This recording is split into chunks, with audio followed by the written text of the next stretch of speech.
What is up, everybody? Welcome back to another episode of JNB Unsupervised. We have an action-packed episode for you guys today. First off, we did another drink with our Coca-Cola Oreo. We did it with the Crown Salted Caramel.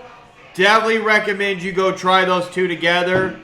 Honestly, better than the two drinks that we did last week. We also did the Oreos. Honestly, tastes like you're eating Pop Rocks, bro, and it's incredible. So I definitely recommend you go out and get those. Try them. Those videos will be posted at some point this weekend, so be on the lookout for them. But, like I said, we have an action-packed episode for you this week. We just finished up week 3 of the NFL season. And there's some things we got to talk about, and we got to get off our chest. So running down, like you said, week 3, we had the Patriots and Jets. Jets won 24-3. Not a lot to talk about. No.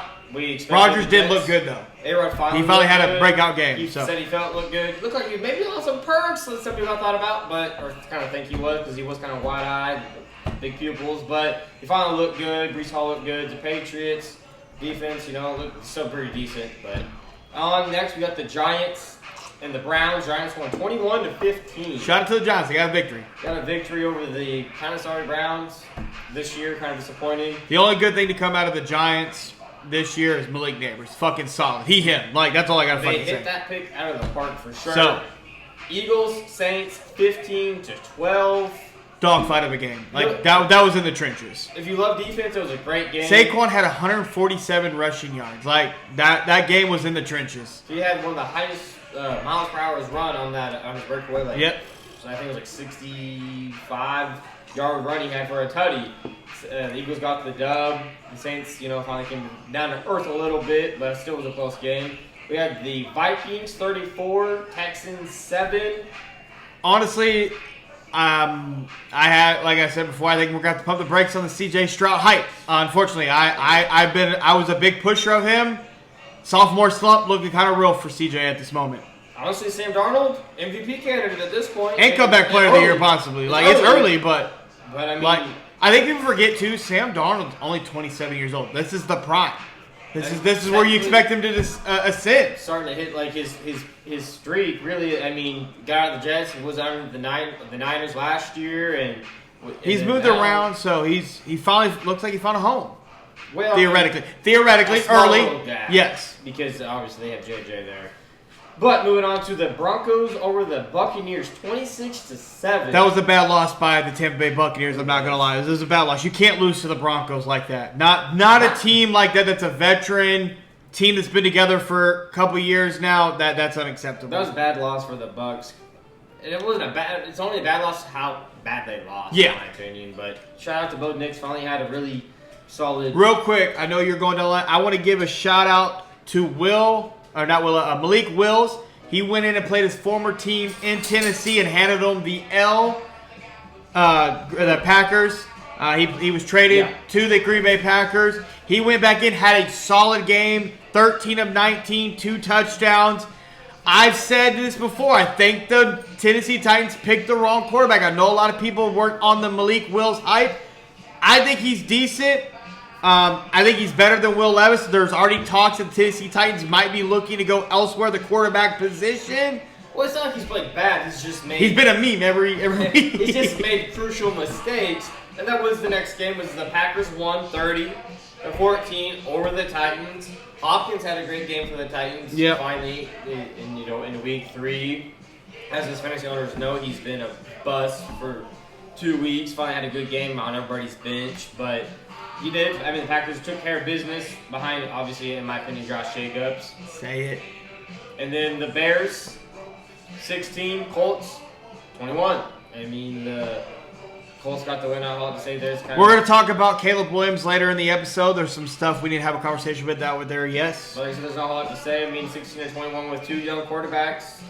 Now on to the Steelers, 20-10 over the Chargers. Shout out Justin Fields, dog. I mean, did the Steelers got their starting? The Steelers have their franchise due? Well, when you have, like we've talked about, it's 3 weeks into the season. The Steelers are undefeated. It's early, but when you have a defense like the Pittsburgh Steelers have, they're slowly opening the playbook for Fields, as you've seen throughout the week. Well, he had a lot more. A lot more passing. But he doesn't have to force it. He doesn't have to force nothing. He's protected. He's taking the checkdowns. He's doing what he's got to do. When you have a top, I'm gonna say the Steelers have a top 3 defense. Like they have a top 3 defense. Like, sure. And they held the Chargers to -5 yards in the second half. Like, so. I mean, Justin Herbert did get hurt. I mean, he reactivated his ankle. And the Chargers really, honestly, outside of J.K. Dobbins, they don't have anything offensive. Which is a surprise to everybody, though. Yeah. With coming up pretty much all those three seasons of injuries, yeah. But, Justin Fields has looked better as the season has gone along. They've stuck with him. But it also didn't. A lot of the hate on Justin Fields was he wasn't coachable. He didn't listen. All he's done since he's been in Pittsburgh, listen. But it also helps when you get behind a coaching staff and an actual coach who knows what the fuck they're doing. Well, that's hard to even take it out with a grain of salt when it comes from Chicago. Yes, like I said, we're gonna talk about Chicago here in a little bit in the episode. But again, I'm happy for Justin Fields. Like I really am, because we've always seen the talent. We've seen it ooze. We've seen the glimpses, the ahs, and. But the Pittsburgh Steelers are also having to break a lot of bad habits that were inherited in his time in Chicago. Yeah, they've had to break them. But he's been willing to break them, listen. And when you got Mike Tomlin, who's never had a losing season his entire NFL career as a coach. Well, I also think Russell Wilson is obviously he's not being reported or coming out, but I do think Russell Wilson is being that veteran guy, helping him learn and help him break. Because they are a lot similar. Young Russell Wilson and Steelers are very kind of similar in how they play and how they kind of play. Yeah. But I think the Steelers potentially could have their dude and got him for cheap, and Bears went back, and that could be kind of a bad trade on their part. But the Seahawks over the Dolphins, 24-3. Not a big surprise. Geno looked good. And Tyler, not even Tyler.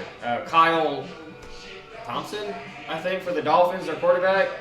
Skylar Thompson. Got hurt, third quarter chest injury. He didn't look good. Nobody on the Dolphins looked good. The Dolphins got to do something there. Tua has gone and seen his specialist to try to get clear. A neurologist, an independent neurologist. To help. They also requested to make sure you got to keep the brain healthy in this time of day of age. So IR for now for him, and we'll see what goes from there. Talks that potentially the Dolphins will be looking at making a trade for Jimmy Garoppolo, it looks like, but they're not willing to pull the trigger until they figure out the extent of Tua's injury, how long it's going to take. So you can't mess with the brain, honestly. You can't wait too long, though. No, because they have too much on the payroll. We're already 3 weeks in, though.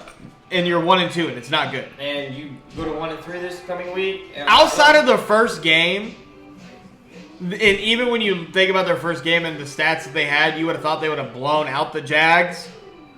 And it was a close game. Really, outside of that, it's not been good. If it wasn't the fumble in the end zone for the Jags, the Jags probably win that game. Yeah. And, different, talk to be being had. But on to the Panthers and Raiders. The Panthers behind the Red Rocket.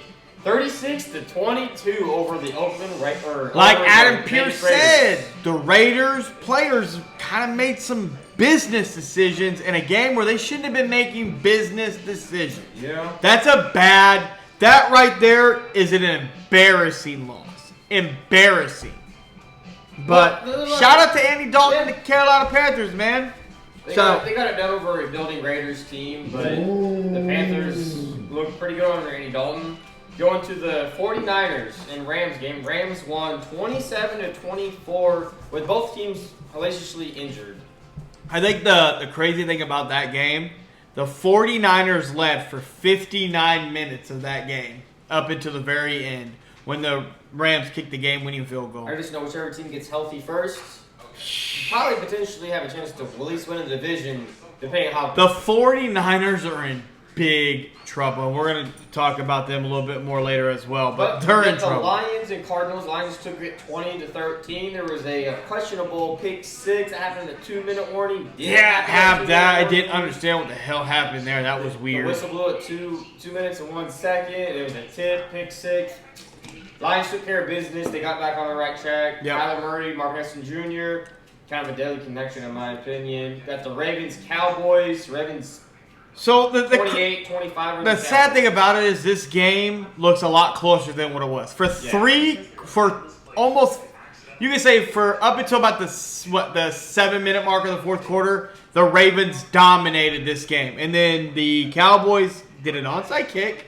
Got it. And got it, and then the Ravens forgot how to play football. The crazy thing about the onside kick is, in the new kickoff rules, I have to tell the receiver. Like, hey man, I'm onside kicking it. Okay, cool. And then they didn't what the? Like, oh, that's crazy to me. And honestly, not a big Cowboys fan. I like the Ravens. I root for the Ravens when they're not playing us. I like Lamar and Jim Harbaugh, but honestly, I was like, I was kind of rooting for the Cowboys to pull this off. Like, this would be so fun. It'd be great. It'd be funny. It'd be hilarious. But Ravens got it. Cowboys, a lot of questions to be had there now with Dak and that coach. Well, you have a $60 million quarterback.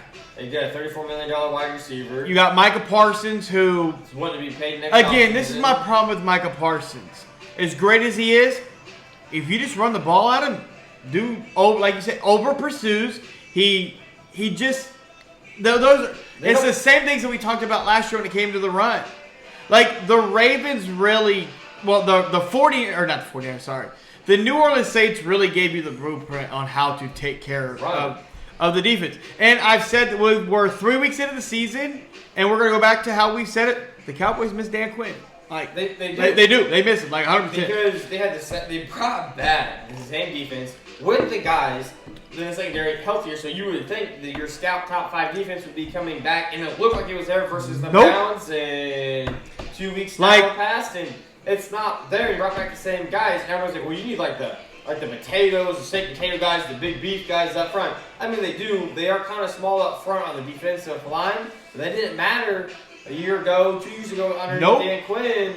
Like I said, the Cowboys, we do this every year. Like people, and we don't do it, but the media does it. They win game 1. Oh my God, the Cowboys! And then this is what you get. Also their fan base. So like, y'all gotta stop. Like, there's so many teams that have been to conference championship games that are last time like trash, and you all haven't been there in my lifetime.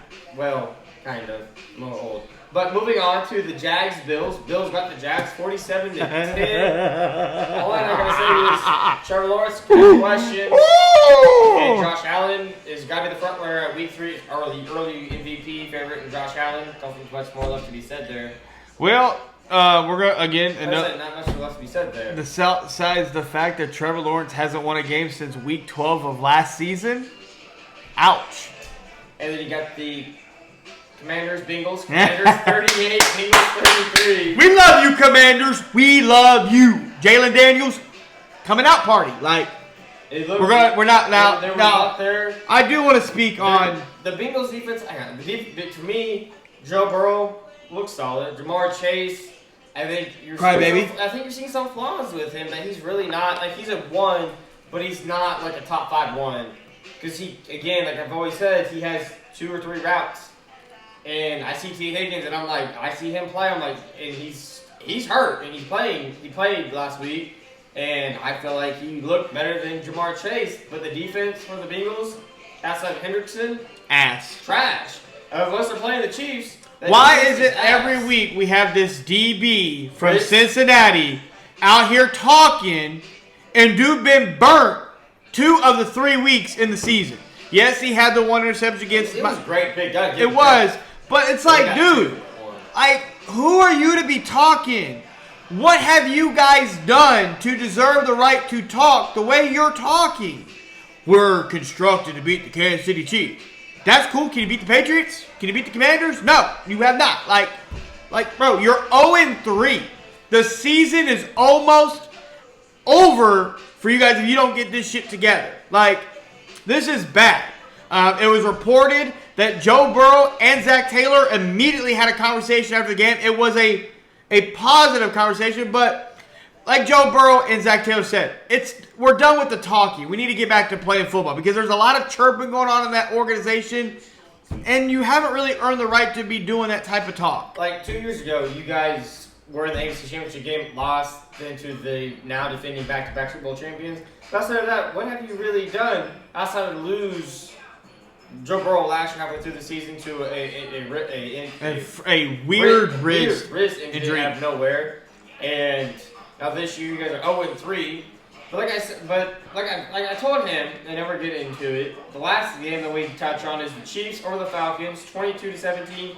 Chiefs, PI, no PI. Look, there was a lot of calls that went against the Chiefs going down there. Nobody told them to run a sweep when you need an inch. Like no one told them on fourth down to. They went for it. They went for it on fourth down 4 times. They got it 1 time.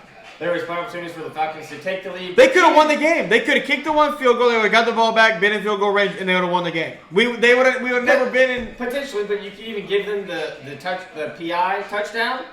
The Chiefs. Patrick would have had like 4 minutes. The Chiefs still get the ball back. Yeah. So it's funny. The same way. So on the Chiefs won. I thought the Chiefs offense looked horrible again. I think Outside of Rasheed Rice, baby. Outside of Rice, and I think still had a good game as a rookie. 17 carries, 52 yards for start. He had like 72. I thought it was 54. It's like 72. Was it 72? My apologies. But again, it's still a great game from the rookie running back. No fumbles this week. But I think Mahomes and the offense are trying to figure it out. We were expecting to have Hollywood, but we didn't. He's out for the year, potentially come back in the playoffs. But the defense looked great. Potentially, I think even better than last year. I think the Falcons outplayed us offensively, but no one told them to not go kick the field goals. Well, but bringing it all back, everyone says, "Oh, the Chiefs are lucky." We ain't lucky. We just play great ball top to finish, and we don't hurt ourselves when it matters most. Yeah. Calls are called correctly. Game 1. So what if Isaiah Likely's actually in bounds? They went for 2 immediately, so who knows if they get it or don't. But we don't know. But since they were going to go for 2, they don't get it, bang, no matter what we win. Week 2 against the Bengals. The fumble by Joe Burrow. He fumbled it. That was obviously PI. Everybody says it's PI. Really what cost the Cincinnati, the game against Kansas City, was the Jamar Chase penalty. Yeah. Going at the ref. That took you out of field goal range. That would have ultimately sealed the game for you. Because on that next drive, we really didn't go nowhere. No. And then last week against the Falcons, again, like we still got the ball back. We would have potentially got the ball back with plenty of time to go down and score. And we all know what Mahomes does in crunch time when it matters most. So it's hard to say that we got lucky. But we are where we are with that. And honestly, I have high hopes for the Falcons. I think, like I said, they played good. And the Chiefs are 3. Our Chiefs are 3. Is Kyle Pitts ever going to show up? Like, honestly, is it time to put Kyle Pitts, bro. Is it time to label the bust? Is he firmly a bust now, or are we going to give him at least half the season with Kirk Cousins, who turns tight ends into elite, a la T.J. Hawkinson, who was really good with the Lions, got traded, and like had an astounding like. I thought Pitts was in for a big game. The 51 yards, that one catch, and then never touched the ball again to the 4th quarter. Like, what the hell is going on? Like, I have a lot of questions. Like, no, Kyle Pitts, I'm going to give him mid-season. Like, we got to see something out of you, bro. We've been waiting to see that talent since you came out of college. Or is it just kind of one of those scenarios where we like to put the quarterbacks in? Well, it kind of depends on where you go. He's been on a lot of different schemes, but now he has Kirk Cousins. We're 3 weeks in. He had 1 touchdown week 1, wide open. Nothing really went week 2, and then week 3 he had 1 big catch. And that was really it. So it's been catch and then a PI. But again, you're Kyle Pitts. You haven't done anything to really deserve the PI. That's kind of how some of these plays work. And then you didn't get the call. But yeah, but those are the week 3 games. The biggest thing we need to talk about here. We have 5 teams that are 3-0. We have 5 teams that are undefeated. We have the Kansas City Chiefs, the Buffalo Bills, Minnesota Vikings, Pittsburgh Steelers, and the Seattle Seahawks. My question to you is, who's real? Who's fake? We know that, to me, I can't debunk the back-to-back Super Bowl champs. Okay, so I'm being unbiased. I think so. Chiefs real. Chiefs are real. The defense is real. Buffalo. The real. I think we both were on the Buffalo's bandwagon. Let me jump. Shout out to Josh Allen, bro. I'm proud that you actually took a stab at Diggs without saying his name. Nobody over here cares about their stats. We just hear about winning football games. For the first time in 2 years, there's no drama in that fucking organization. And they're playing free. Josh Allen is not forcing it. Yeah. He is playing point guard. Everybody is getting the right. Everybody. Well, it's so easy. Everybody it's get not it. easy, but it's so nice as a quarterback. I feel like I don't know, but I would assume you go back and just go through your reads. Not there, and go through 1, 2, 3. Oh, check down, hit the check down. Instead of trying to force it to a dude. Instead of like, okay, here's first one. Where's Diggs? Force it to him because he says he's going to protect me. Not let me get those picks. He's going to fight for me. We didn't see that in a couple of years, the last couple of years that he was there, and the drama that Diggs has. So honestly, I came out and said I thought this could be the best year for Josh Allen and the Bills, even though they lost a lot of talent and they traded away Diggs. But isn't it kind of crazy though? You think about this: the Buffalo Bills are 3-0, and people on TV are still trying to discredit Josh Allen. Well, people on TV, Like, I guess for me, what is the problem with Josh Allen? It's crazy that like the early MVP is Josh Allen as of right now. I mean, we'll see. What do you mean? If it was anybody else, you'd be drooling over them. Well, I don't understand the hate for Josh Allen. Because it's the Bills? I don't know. Like, what if it was Patrick Mahomes or Aaron Rodgers or Brock Purdy? Jalen Hurts or Lamar, like we'd be... They'd be drooling over them, but Josh Allen, we'll have to wait and see. If he goes 2 touchdowns and a pick this week, well, Josh Allen had an interception. Yep, that's literally all you're going to hear. 2 touchdowns and threw for 300 yards and rushed for 75. What do you mean? But the hate for him is unreal. But Josh Allen for me is the front runner for MVP, and I thought they were going to have this kind of season coming out. I thought it would be like kind of like Mahomes' second MVP. Yep. I thought this would be kind of his breaking out party, and I think it would be his best case for an MVP. But he does have a lot of talent around. Minnesota Vikings, real or fake? I think it's fake. I think they're fake. Okay, fake. Okay. Why do you think they're fake? I don't trust Sam Darnold. I don't necessarily trust their defense as well. They have talent offensively, but Sam Darnold is running the bus. He's the leader. Yes. And I feel like at some point the wheels are going to fall off. A lot of it has to do with playoff team. I think they will be in the wild card hunt, but I think they are. I just don't trust him. Okay, that's fair. There's no reason to trust For me, the only reason why I don't trust them, I do feel like a lot of it determines on can Justin Jefferson stay healthy. Right. I mean, he got a little banged up last year. He has a little bit of a naggy, I think, hamstring. Quad injury. Quad injury. It was a game time decision last week. It Obviously went. But it balled out. But to me, though, it comes down to the quarterback, and there's no reason yet for me to trust Sam Darnold. Well, he's never given us anything ever to believe in anything. Granted, he is 27 years old. I think people forget he is supposed to be entering his prime. He's supposed to be so. Pittsburgh Steelers. It's crazy that he's younger than Mahomes. It is. And he's been in the league longer. I think by 2 years, 3 years, I think. 2 years, yeah. So, it just comes to show you that the Jets... Sometimes organizations where you go kind of and factors in some coaches. But also for Sam Darnold, though, he's bounced around and ended it with some organizations with some great coaches. He was with the Bucks, and then he was with the Rams. Not the Rams, sorry. 49ers. And now he's signed with the Vikings after the Niners, under Shanahan, and that tooling with Brock Purdy. So he's been able to learn. So he knows defenses. And like everybody says, when they play man, he's also had time to really sit back, learn, take it in. So he's also never had a Jetta. No, he's never had that. That's a Jerry Rice, T.O., Randy Moss. Dude, he's special. All right, so Pittsburgh Steelers, real or fake? I'm going real. How about you? The defense is real. I'm all aboard the Justin. But it's also like I'm on board with Justin Fields. I'm happy for Justin Fields. I don't think we expected to see Fields yet. We all thought, but I also trust Mike Tomlin too. Never had a losing season. Mike Tomlin knows how to win. I think the culture of the Steelers, it's like the organization.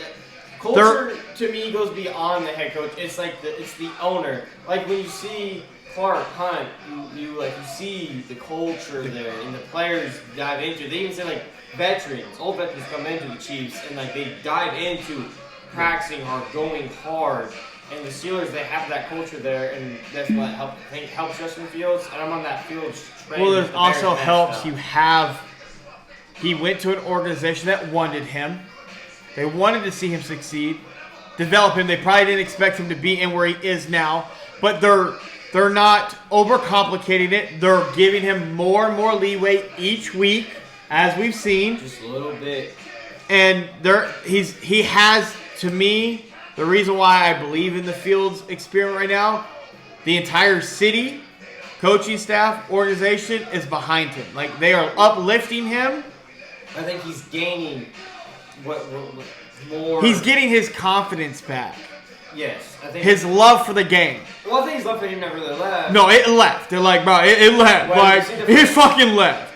Like, he always had the love, but I'm like, when you're in Chicago, enjoying himself. He's enjoying it. And that's what I mean. Like, that is a big part, too. You have to enjoy it. And he's enjoying it. You see it.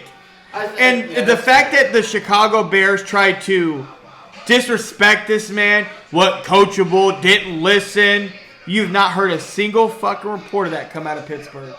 He's been there soaking at it. Ben Roethlisberger is like, nah, stick with that. Another thing though, I do think though is Russell Wilson is also a big. Has came out and said when he got there, he was like, let's get it, let's get at it.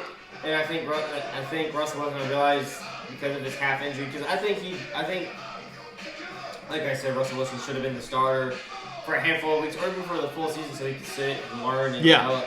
But in-game action, if you can do that, and is great as well. So, but it also helps that Fields also has a defense he can rely on.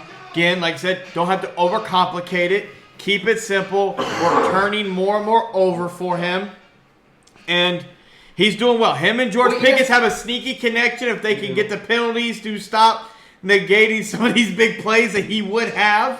But no, I'm with you. Pittsburgh's real defense, top 3 for sure. Especially in that division, they already have a lead on a little bit, and they favor well against the Ravens and the Bengals. Yep, and the Browns as well. So I mean, but we're not talking about over those two teams that are always in competition. Now, they favor well for them. The 5th and final team, the Seattle Seahawks. First rookie head coach to start 3-0 in like over a decade, I think it's been. So, real or fake? Can I say fringe? I was gonna say vitty, like fringe. Because again, they're like a veteran team. Geno, DK, Tyler Lockett. They got some young pieces. They're trying to recreate the Legion of Boom 2.0 with all the defense that they've been drafting and trying to put together. New coach. Leaving the Pete Carroll. But is it crazy that there's another ex-Jets quarterback first or second round? I think Gino's a second round. I think he was a second round. He fell second round. So there's another first round pick, second round pick quarterback that left. Think about it. I think it went Gino, then Sam Darnold. I think it went Sam Darnold, then Gino. I can't remember which way it went. But it like literally went back to each other. First. And then came Sam. And people forget, Geno Smith like sat as a backup for Daniel Wilber a decade almost before he got the chance of Seattle to take over. It's crazy that another Jets quarterback, it just goes to show where you land. So we're 50-50 on Seattle. So I think they're fringe, especially in that conference. I mean, yeah, Cardinals, Rams, Niners. A lot of injuries going on over there right now. Two teams that we expected to be on the top. So the Cardinals, Kyler Murray looking a lot better than a lot of people expected, with Harrison Jr. looking like a season pro. I have to ask you. Now, I don't know everyone's schedule. Which of the teams that are undefeated will lose first? And it could be the teams that are real or fake. It doesn't have to be. Well, let's just go to this week. Chiefs have the Chargers. I don't see that being a loss. I don't see that happening. The Steelers have the Colts. I don't see that one. Yeah. Buffalo's got the Ravens. No, not the Ravens. They have. Buffalo have the Ravens. I see the Bills slipping there potentially. And then Seattle has. Who are the Vikings at? The Vikings have the. I see the Vikings slipping first. The Vikings slipping first. So the one team that we believe that is not real. We'll lose first. Just because the Packers, top to bottom, I think have more talent over them. And I don't trust either quarterback, but I trust the Packers head coach and that defense. And if you can slow Jacobs, but if you can slow the Vikings down just a touch. Well, a lot of their stuff is based off of Justin Jefferson. So But if you slow him down just a touch. But all right, so that's fair. So now moving on to the teams that are 0-3. These teams have not won a game yet this season. There's only 3 of them, and we're going to start at the top.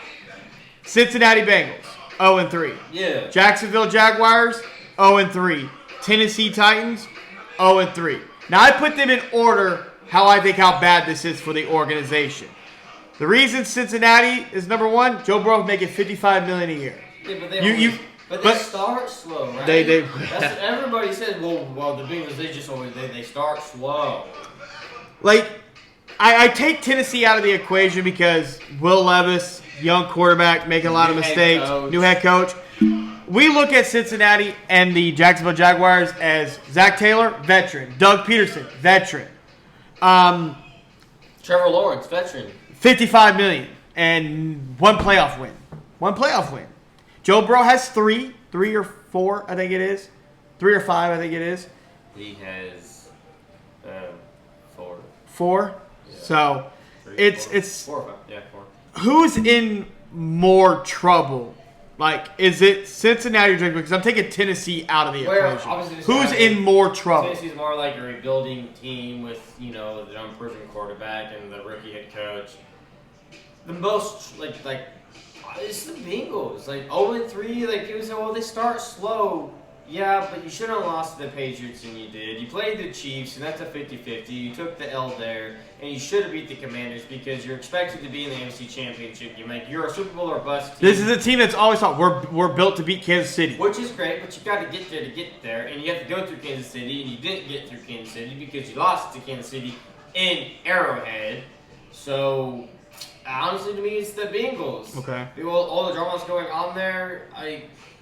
Yes, the question is, do the Cincinnati Bengals need to take the Kansas City approach and move on from Jamar Chase, try to get as much as you can, pay T. Higgins, rebuild? Because if Joe Burrow's that dude like everybody says he is, he should be able to do it, right? You don't upset your franchise dude with his best friend. You don't move. You can't move Jamar as much as you probably. But Jamar wants $40 million a year. In my opinion, you move T. Higgins and you move Jamar Chase, and you double down. You move T. Higgins now. Because if you lose this week, you move T. Higgins as soon as possible for the best offer. And this offseason, no matter how the season turned out, you move Jamar Chase because you're not going to pay him. You didn't pay him now, you're not going to pay him then.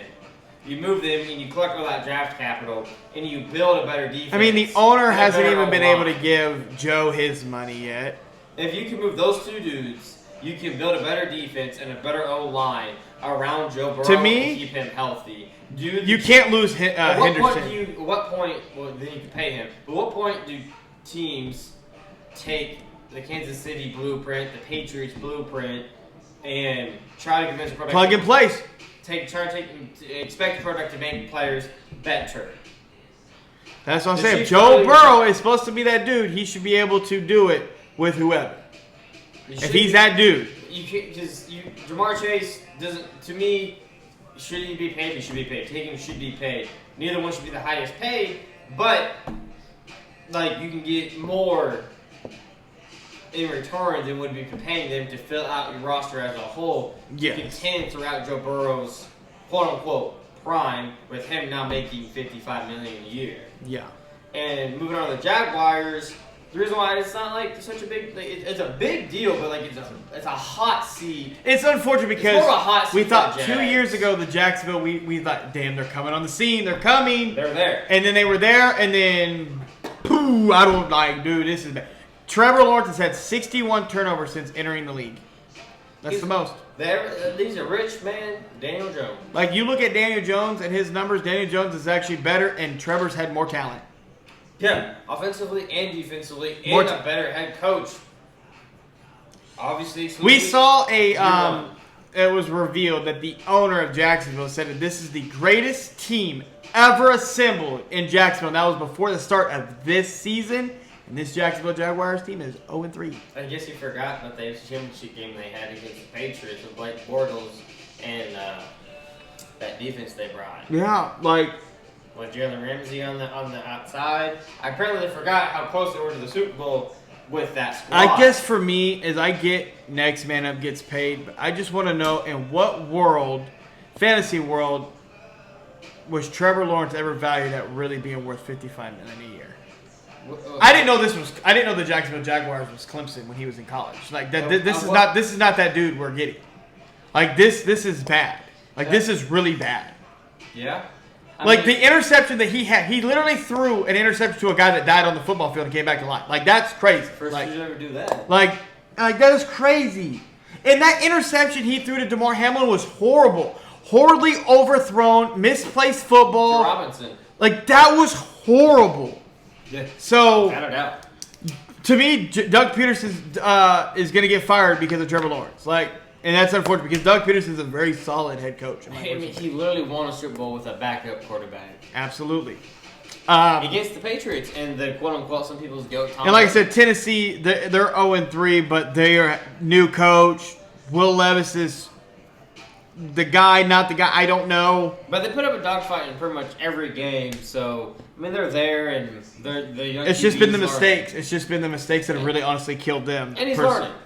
I mean, bad mistakes. Don't get me wrong, but they're bad. So, really now the biggest talk in football right now currently is the Caleb Williams, Jalen Daniels conversation. Yeah. Caleb was number 1 to the Chicago Bears. Went to the best overall situational quarterback has ever been to as a number 1 overall pick. When you think about all the talent that's over there on paper, just on paper. And then you have Jalen Daniels who went to the Commanders. And, it was a slow, they both have had slow starts, but you've seen the more oohs and ahs from Jalen versus Caleb Williams. We have, like, last year we had the same conversation with C.J. Stroud, Bryce Young. Did the Panthers make the wrong decision by going Bryce instead of C.J.? Like, obviously, C.J. is ascending, obviously pumping the brakes on him a little bit, sophomore slump. Bryce Young has now been benched for Andy Dalton. And you look at Caleb Williams, and it's like, you see the flashes, but he's also trying to be somebody I think he's not. Like, this isn't college. You're not outrunning these D-linemen. These dudes are athletic. Yeah. And he's not fast. And he's, to me, you watch Caleb, we were watching it last week or the week before. He doesn't know when to step up, and when he's supposed to step up, he's stepping back. When he's supposed to step forward, he's stepping back. Like, he's not reading it properly. His pocket presence is questionable. Even when he breaks the pocket, he's not fast. He's like think he's going to run, and then he has to get down, and he gets smacked because a defender closes out on him because. Like, I just know DJ Moore's frustrated with him. That burst isn't there. But like we do have, again, for the second year, a first round, number 1 overall and the number 2 overall pick in the draft being both quarterbacks. The number 1 overall, the first team. We've said this since the start where we knew he was going to Chicago. We don't trust the coaching in Chicago, and it's bluntly to see that the coaching is horrible. And that's what people are trying to say is that, well, the Commanders have better coaching. Like, the only thing that the Commanders have better than Chicago is a better offensive line. Outside of that, Caleb Williams actually has more talent. Now, I can't help that Keegan Allen don't know how to stay on the football field, unfortunately. But even still, you don't need him. You have DJ Moore. You have Rome, who was a solid guy. He's obviously a rookie still, too. But they just have so much on the opposite end. They have 2 running backs that are great. It just comes down to the coaching. Jalen has the better coaching staff. Dan Quinn, I trust Dan Quinn a hell of a lot more than I trust anybody on Chicago. Well, it's crazy to think that Cliff Kingsbury could have been there, but the Bears chose not to hire Cliff Kingsbury as their OC. Instead, he got hired on as the OC and for the Commanders, where Jalen Daniels is. And like some players have said, well, that's really a college offense. Shouldn't it be, though? That's what he ran for the past, 4 years. That's what he understands. Well, I mean, that game against the Cincinnati Bengals, he completed basically 92% of his passes. Which is the highest percentage. Since Dak did it back when he was a rookie. So 88, and he had 92%. So there is that. And the coaching in organizations, I think, really has a lot to play in. All I know is all that crap that everybody tried to say it was Justin Fields' fault. No, it was Chicago's fault. And you're seeing it right now, first and foremost. You're seeing it. Well, I struggle to believe that Justin Fields with this talent would look completely different if he had that talent now versus what he had then. And honestly, people are still trying to attack the Bears O-line. When you watch the Bears O-line be introduced, they're according to the PFF grade, they're all top 25. All top 25, all top 30, from guard, center to tackle. So y'all gotta stop tackling the offensive line. You're supposed to get the ball off in like 2.5 seconds. When Caleb has gotten the ball out in under 2.5 seconds, solid. When he holds it for longer than that, boy, it is dangerously bad. When the rookie quarterback is asked to make one read and throw the ball to one person and that's it, he's solid. But if that one read's taken away, he's screwed. Now, I don't know if he can't process defenses yet, which could be possible. It's only week 3. These are all early reactions. Yes. But taking out the coaching, taking out all the playmaking, just take the individual player. I watched Caleb Williams. We watched Caleb for the last 2 years. We watched them both in college, and there were some I was like, oh, okay, Caleb Williams definitely in preseason in particular. Well, you throw on a platform like that. Okay, that's kind of nice, and we like that, but that doesn't really necessarily mean anything. And fast forward to now, they both have primetime games. Watch Caleb Williams, and I'm like, ouch. Where's the I'm like, oh, there's a little something there. I watch Jalen Daniels, and I'm like, ooh, he coming out. Ooh, like, ooh.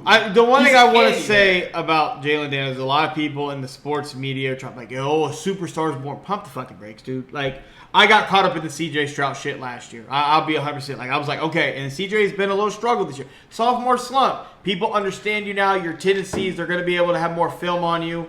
To me, pump the brakes. Let Jalen develop. Let's get through the rookie season. Come back next year. Then we have those conversations going into year 3. Can't we? We are so quick to just want to crown people. Like, and it's. I get it. It's unfair because we really compare everybody to really Patrick Mahomes. That's unfair because you'll never get another Patrick. No. AFC championship every year that he's been in the league at minimum. But it's crazy that Caleb came in and he was Mahomes. He was supposed to be Mahomes, but nobody's crowning him. Nobody's oohing, awing over his play, but he has the most talent on both sides. Yeah. That defense for the Chicago Bears is real. Like, that's... but it's never really been a question for the Bears. The Bears have always gave a great defense. Yeah. No matter who they've ever had. You go back to Rex Grossman that went to the Super Bowl. They've always started it with Brian Urlacher at middle linebacker. They've always started a great defense. It's but definitely when you watch Caleb, you don't think, damn. But you see Jalen Daniels, like you and I watched when we were at work. That throw to seal the game. Knew the defender was coming at him. Didn't give a fuck. Waited, and boom, on a dime. Knew when he was going to take a hit. Threw a fucking laser on time, on target. To Scary Terry, who made a great catch in the end zone. But it was the poise he had to know that he's going to have it. He's going to take the free blitzer. No, his number one said, give me this one-on-one. I got you. And Scary Terry... he's been waiting on a dude to give him the opportunity. Yep. He finally now has it. And has it to but him. Also for Scary Terry, has the right coaching staff, new ownership. Like, you got to think about it. The Commanders have reblown this all up. All new things, rebuilding the culture. Again, like I said, matters, bro. It matters. So, those two guys is going to be really great to analyze as the season goes along. I don't think you and I are writing off Caleb Williams at all. No. But just the past couple weeks, this week he didn't look good. He looked. It was probably the best game he had, but he threw the ball 50 times. 52 fucking times. But like how he acted towards CJ Stroud, I have issues because you have to soak it all up. He bro. was just trying to dime him up and say, "Bro, keep your head up, like you're doing great. It's going to be a struggle, but you got this." To me, like, how can you blow him off when that's the dude you're trying to be like him last year? CJ Stroud literally led his team to the playoffs. A team that wasn't supposed to be in the playoffs that we didn't expect to do what they did. Well, a great comparison for Caleb Williams, I think, honestly, is CJ Stroud. Yes. To not necessarily lower the standard, because by no means is the Texans have a slouch at quarterback with CJ Stroud, but the body type is very similar with the escape and off-platform type throws. People have to stop getting, in my opinion, when it comes to quarterback, the ooh and odd by the off-platform throws, because everybody can do that now. Everybody's really. Well, everybody's always done it. It's just we've. Well, it's more. Quarterbacks are getting more athletic now. They're getting more athletic. Where we want the more athletic. We don't necessarily want the Kirk Cousins, the Peyton Manning, the Tom Brady's, and drop back. If you can do that great at an elite level like a J.J. McCarthy in college, and bing, then maybe. But. Like I said, we're curious to watch the number 1 and 2 overall picks develop. Because we're not getting JJ, and we're not going to get the Patriots rookie for Drake May. Drake May. No, we're not getting him. They're about halfway through the season. The Patriots. Which I'm keep him on the bench. Their guns, though. Keep him on the bench, bro. Don't put him in. He's not ready. They came out and said that Jacoby Brissett's still their dude, which is great. But they're giving Drake May the #1 snaps in practice, letting him see the #1 or the defense. Well, they might be splitting more 50-50 as the season has gone on. Like I said, that halfway through the season, Drake May get him out there to get the less meaningful games. Yeah. The season's now washed. You get a higher pick. You can help rebuild. But with the rookie head coach, yes, who has also looked good though. Yep. He's managing well. So switching over to the injury side of the National Football League, Christian McCaffrey went over to Germany for treatment. He went to get stem cells injected into his Achilles for the tendonitis, which is not legal in the United States. Well, the procedure is not legal. But here. It's Kobe's doctor that he went to. Yep, Kobe, Brian's seen this, Tracy McGrady, Aaron Rodgers, Adrian Peterson. There's a long list of athletes that have gone and saw him. The doctors are a renowned doctor in this field. Yep. In Germany behind the stem cell research, and it takes, once it's done, which is kind of crazy to me that it wasn't done earlier for him, but it's a 4 to 6 week time for when it happens to recover to see any kind of improvement. So we're looking, they're saying like December, that math looked like math was probably looking, in my mind, like late, like October, early mid-November. Yeah. I would expect CMC back. So you fantasy guys, trade him, don't trade him, hold out if you can. It's all really going to come down to how do the 49ers look around that time when he's able to come back. I mean, if they have a losing record. The 49ers don't look good right now. A lot of injuries. But, like I said, speaking of the injuries are piling up this NFL season. We have a lot of stars out, and it's a lot of hamstring injuries. Like, it's really a lot of hammy. I guess my question is what can be changed to prevent this? Like, why all of a sudden is it so many of these guys going down with these injuries? Like Adam Thielen on IR. Like, you think about all the guys that are out right now with hamstrings. You're not going to like it, but it's because they're not allowed to practice as hard.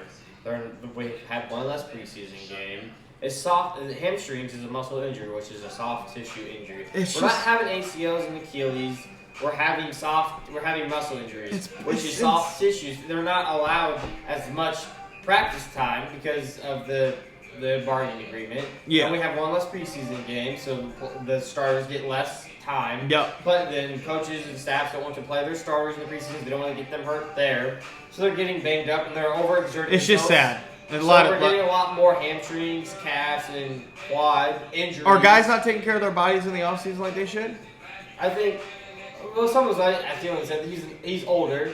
Some of the old guys, it's a little bit harder to keep your body right even during the season. But, like, there's a difference between eating right and staying healthy and playing football for 5 minutes, 80 snaps on offense. Yeah. Like, there's a little bit of difference.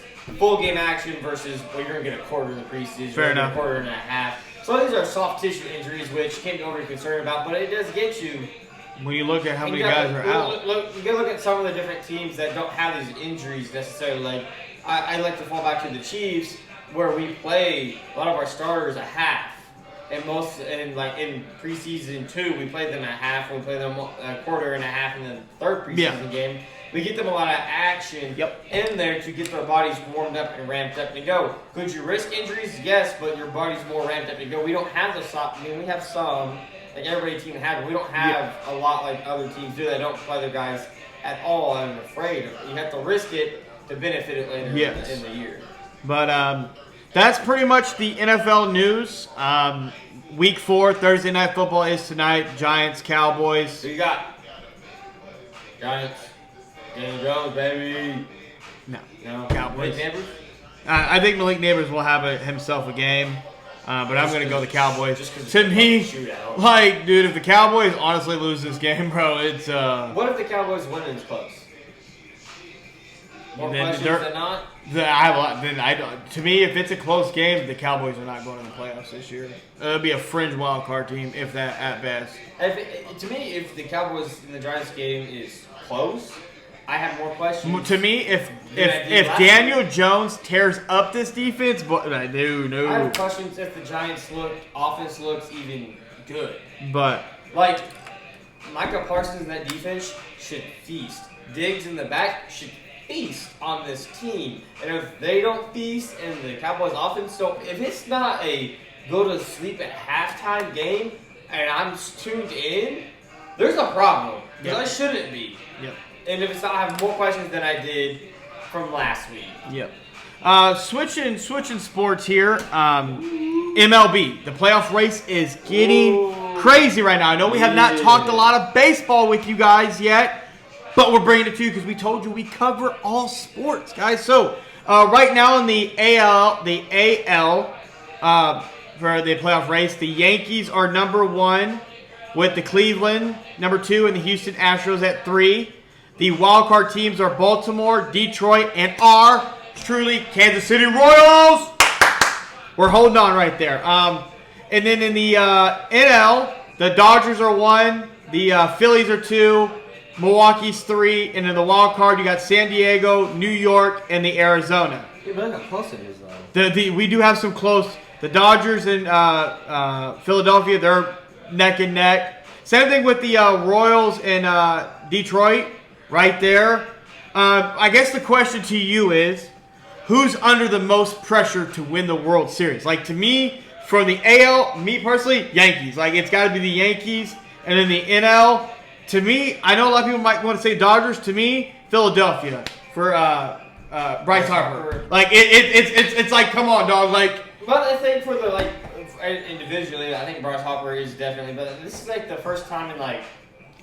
But then you look at the Dodgers, dude. It's like they got Ohtani, they got all that talent over there. The Dodgers. It's hard to say it's not the Dodgers because the Dodgers literally have probably the most talented roster in MLB. Outside of the Yankees, dude. The Yankees got everybody. But I think the Dodgers have more talent than the Yankees do. But I think. Fuck Houston personally, but just because the cheating, I just can't. I don't think especially the Yankees. No, obviously. The Yankees, because they're the big market team that's made it, I think they probably have pressure to win because they haven't won in the postseason in so long. Yeah. But honestly, kudos to our Kansas City Royals being the small market team. The fact that people think that our team is overrated, how are we overrated? To me, I think we're underrated. I don't think we were supposed to be here. Oh. Bobby Witt Jr. is absolutely carrying the Kansas City Royals right now. Honestly, to me, he came out of nowhere. Also, I heard putting on for us in the All-Star game, home run derby, dude. So we got to catch a Royals game. Like, we have to catch. I've never been to a Royals game. Never been to a baseball game. I mean, you were next door to the stadium. I was. I got to see it. But there in their parking lot. So you got Yankees, Dodgers. I got Yankees, Philadelphia. Yeah, even though we really know it's the Yankees and Dodgers. It's the two big market teams. The Phillies are a big market team. Think about that World Series. Yankees, Dodgers. Oh my fucking God. They're going to make it. I mean, they're going to plan it like they normally do. It's a lot of the same cast the past couple of years. Yeah. The Dodgers, they should make it. The Dodgers potentially should honestly win it all this year. Shohei Ohtani has the first 50 home runs, 50 steals in MLB history. Yep. And the person that got the home run ball for the 50, they ain't giving that up for cheating. No, that's all I know. All I know is I might get rid of that ball for you. Well, it's up at auction right now. That's what I know, dude. But shout out to him. Hey, he can afford it. He's $1 billion. He ain't got that manager stealing his money now, so he can afford it. he can afford it now. Go buy your own ball, dog, because you didn't give me enough. If I caught someone's baseball like that, bro, I don't give a fuck what you could offer me, bro. I'm not giving it up because, to me, whatever you offer me, it's worth 10, 20 times more than that on the open market. I just know, look, just set me for life and we'll be good. Pretty much. Set me up for life and I'll get you your ball back. Pretty much. I get it, but, look, you're going to make more than what you give me in, a couple games. Yeah, a couple commercials and you made the money back. So, but that's MLB. We're going to be bringing a lot more baseball to you guys. So hopefully maybe they should catch maybe the World's playoff game. Possibly. It's a big possibility. But switching over a little bit to WNBA basketball. The playoffs are underway. We just finished up round 1. Now, I don't want to spend a whole lot of time on this subject, but if the WNBA want to increase their revenue and want to go anywhere, the playoffs got to be fixed. Round 1 is best of 3. For people that don't know, it's not like the NBA where it's best of 7. The first round is best of 3, and then round 2 and the WNBA Finals is best of 5. Finals is best of 5? Best of Finals is best of 5 too. It's no best of 5. Well, in all fairness, so it kind of comes down to revenue and being able to hold the space in the TV slot. So to me, that's an area that needs to be improved. Well, Caitlin Clark better get on that. You will. She's working on it. She did. Caitlin Clark did have her playoff. She ended up getting swept by the Connecticut Sun in the first round. It was a great game though. But honestly, though, when you look at the second game, it was so close. Like, I'd have loved that series to go on a little bit more. Like, it's tough to really get a feel for when you only get 2 games, maybe 3 games at best. Like, you know what I mean? On the other side of the bracket, so in the semifinals, we're getting the Minnesota Lynx versus the Connecticut Sun, and then we're getting a WNBA Finals rematch in the next round between the New York Liberty and the Las Vegas Aces, and that messed a lot of people up. Like, you asked, how are we getting a WNBA Finals rematch? Well, in WNBA, it's just the teams go in and then you play. There's no East, West. Top teams go in, and that's how it goes. So, well, if you guys like that, I just like the NBA's thought about that, but to slow him down a little bit because he burned through a little bit. So it's not broken up by division. You have your West and your East, like in the NBA. But in the WNBA, you take the top 8. Yeah. Take the top 8 teams, you throw them together, and the best record and the least record of 8 will make the playoffs. And the NBA have tossed it around a little bit. In my opinion, if they do that, the East is fucked because the West beat the dog shit out of each other just to get to the finals. The East is fucked. Oh, my Boston Celtics, young 76ers, Joel, he's hurt. Holding bro, that travel. Could you imagine being like in New York having to travel to like LA to play? Vice versa? Like versa? Like, honestly, like, how dominant one division always seems to be in the NBA over the other. I really necessarily would not mind that because it always seems that the West, in particularly, and my 29 years always has beat itself up. The West has always been. Now it's kind of been a little unfair because the East, LeBron owned it for like almost 10 years straight. Yep. Then before that, then there was Jordan. Owned it. Then you had Detroit for a couple stints twice. That owned it. Boston. Larry Bird owned it. So like honestly, I kind of like the idea of taking the top 12. I think in the NBA, it's 16. Yeah. So 8 and 8. Top 16 teams in the NBA and just mushing them together. That'd be and fucking the top crazy. 16 teams go at it. That'd you would actually get probably the best. You would have a great finals. Like I think like because you could potentially have 2 West teams facing each other. Like you would have West and West facing East and East facing each other, but like you wouldn't have these quote unquote cakewalks anymore. No, it would be so messed up. Like yeah, the cakewalks would be eliminated. I still think you should have like the top East teams go and the top 8 West teams go, and then you just mush them all together. And like you still have like the play-ins. Yeah. The play-ins still happen, so you still get your 8 on both sides, and then you merge them together. Well, should the number 1 team get like a bye, or do you think anything like that? Like no, it's how normal playoffs works. Just the play-ins work normally how they are. Then once you have your solid 8, you put them together, and versus seeding on best record to least record. And that's how you face. Yeah. So if it's a West versus West or East versus East or West versus East for top the best to bottom, that's how we go. I think we have a lot more intriguing playoff run for the NBA. Yeah. For the NBA, yeah. The WNBA, this is an area that's got to be fixed because the amount of games they play. Yeah, the amount of games they play because I would have loved to have seen some of those first round matches go lower. And I'm not just talking about Caitlin Clark's series either. I would have loved to see a couple of them. The Seattle Storm and the Las Vegas Aces, those games were close, those 2 games. Imagine if that went a little bit further. Like, I don't know what could have happened. Well, I mean, what could have happened down 3-1? Yeah, like. We saw that in the finals. Yeah, so it's like, but all in all, not bad playoffs so far. The second round matchups are going to be great. Like I said, finals rematch from last year, best of 5. Well, could you ever imagine like the Celtics and Mavs facing off in like the second round. Could you imagine like Lakers and Celtics round one? Like that'd be crazy. But it would be so. Like, all in all, so far, like I know they staying on the playoffs. All in all, WNBA season been a success. They see the areas they got to get better at. They know where they need to get better at. And the question is, can they get better at it? But will the WNBA really capitalize on Angel Reese and Caitlin Clark? Because that's kind of like your think about the girls that we got coming in next. Paige Beckers, Juju Watkins coming in after her. But that's not Caitlin Clark. Caitlin Clark will help them be. I'm gonna say the same thing that I said before Caitlin was in there. I think it's time. New commissioner, hand it over to Adam Silver. Let him mark it. I think we both agree on that. But if you remove Caitlin Clark, that's great. You have like great talent. Nobody cares. Well, the one thing I will say about the Caitlin Clark fan base overall, I need them to brush up a little bit more on the game. Like just a little bit more. Like They're new though. And then this whole narrative, like, not your narrative, but like, I like Caitlin Clark, so I can't like anybody else, like Angel Reese or like the fact that we literally post shit on our TikTok and we talk about both of them. People come in the comments, well, you can't like both of them. Why the fuck not, bro? One's a guard and one's a forward. Like, I can like both of them. Like, come on, like. She's 6'3", but so big in the WNBA. The WNBA got to capitalize on it. Otherwise, this is gonna be the biggest flop in major sports fucking history. Like.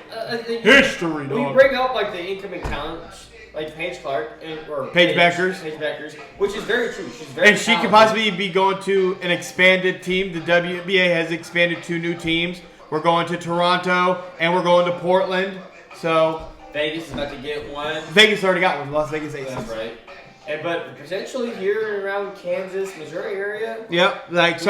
We have some big stars around this area on the homes. That's pushing for something. Push to get us one. His wife and him got a women's soccer league here. But without Caitlin Clark, though, what I'm trying to say is without Clark, sure, we have these incoming talent, but like nobody cares. But because of Clark, people care and they'll get notoriety. The same way without Clark's fan base is she's brought so much viewership to the game. And she's so much like I guess for me the whole thing about the Caitlin Clark thing is it's just more the fact that like people are the hate around the viewership she's bringing is crazy. Like, and the women that are salty about it, like she's trying to bring on more money. The only people that hate it is like the former and current players that felt like they were better than she was. When she came in. Hey, she didn't dominate as a rookie. Like, she wasn't dominant. I've never seen a rookie get doubled on the damn bench as a rookie in a playoff. I mean, you doubled a rookie? Like, I ain't never seen shit like that. Like, it's crazy to say she didn't dominate when Candace Parker in 2008 won Rookie of the Year and fucking MVP, and Caitlin's numbers were better than her. So, how do you feel about that she came fourth in the MVP voting? That was a little shocking. I expected no less than third. I expected second. But Asia Wilson did win MVP, 27 points per game, 12 boards, 3 blocks. She was dominant this year. Caitlin Clark, 19 points, 6 boards, 9 assists, led the league in assists as a rookie, as a whole. Not just rookie numbers, as a whole. So, yeah. It's good. Next, I mean, obviously the playoffs are still going. I'm curious to see how the WNBA does next year. Overall, we'll keep you informed as the playoffs go along. But I do think the WNBA needs to figure out how to capitalize on more WNBA basketball. Will Caitlin Clark be part of the NBA All-Star three-point contest? No, hopefully. At some point, I'd like to see it. Her versus Stephen Curry, I got to see that. Like, I got to see half-court shot, bro. Like, I got to see it. She shoots a deeper 3-ball than Stephen Curry. And then this season. Closer, so. Like, she's getting closer. Yeah. But yeah, we're gonna, like I said, we're gonna keep bringing you guys more. We're gonna keep you up to date on the WNBA playoffs. We're gonna bring you more MLB. Possibly could catch a game. Week 4 of the NFL season is coming up. We have Thursday night football tonight. Honestly, a lot of great things are happening in the sports world. We're going to try to bring you some hockey stuff. We got to brush up on our hockey stuff. A lot of people have been coming to us about talking about more sports. We just have to brush up on it because we're not going to bring you shit that we don't know and look stupid and then you guys clown on us. Stay lookout for merch. We're going to be launching some t-shirts very soon. We'll keep you guys posted on that. Drop your week 4 predictions down in there. Hit that subscribe button and we'll see you guys next week.